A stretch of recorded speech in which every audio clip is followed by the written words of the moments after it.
you were not really under much, you didn't get a lot of action for 2 periods, and then the third period you were under constant fire.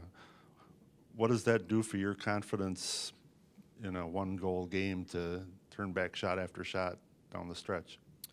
It feels good. These games are sometimes they're a little tougher than when you're getting work all game because you got to stay mentally in it. But it was really good to, face those shots and stop what came towards me.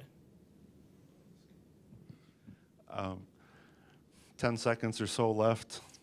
They get a guy on a breakaway coming right down your throat. How's your heart rate at that point? What's going through your head? Oh, my heart was going from the timeout, but yeah, I just really didn't have enough time to think about it. It was just, here he is, better stop this puck. And as it played out in front of you, how did you see it happening? Well, I'm pretty sure he just rifled it from their end and took a bounce and landed on the guy's stick. So I just got out and tried to get as big as possible. Luckily, he missed the net.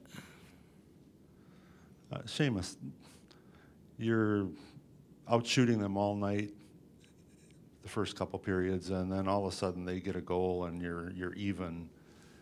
It didn't take long for you to get the lead back. In your own mind, how big was that to get back ahead that quickly? Yeah, it was a big play. I think it started with our power play though. We had a lot of momentum, got a lot of good chances, and then Luke Cunningham made a good change, and Bessie found me in the slot, and it was big because we got away from our game a little bit, so it was good to come back right away.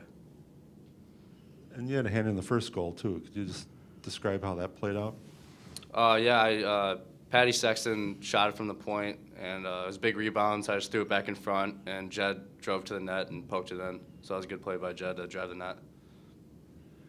Last night you win 5-1. I think people thought you would win with some relative safety, and maybe you guys wished it had been that kind of a game.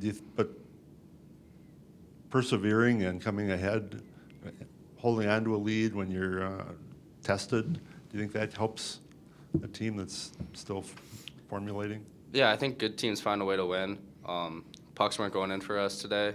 We had a couple posts, we had a couple empty nets that we didn't capitalize on. But yeah, I think we learned a lot of lessons today that, I mean, no matter what happens, we just got to keep playing our game and not get away from that. Matt, you got a couple of wins this weekend. What's your confidence level like compared to even a couple of weeks ago?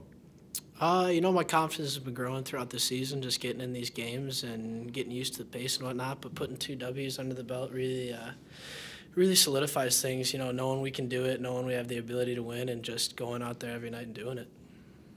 Yes, I'd ask you, Seamus.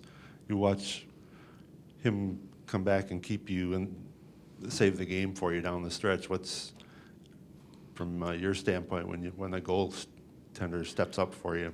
Well, it gives us a ton of confidence when we know the goaltender has our back. We're not afraid to make mistakes that way. We try not to, obviously, but if you play too timid, then that's really when you start to break down. So it's good that we have a good backstop behind us, so it's good. Anything else, Nate? Okay. Thanks, guys. Thanks, Shaq.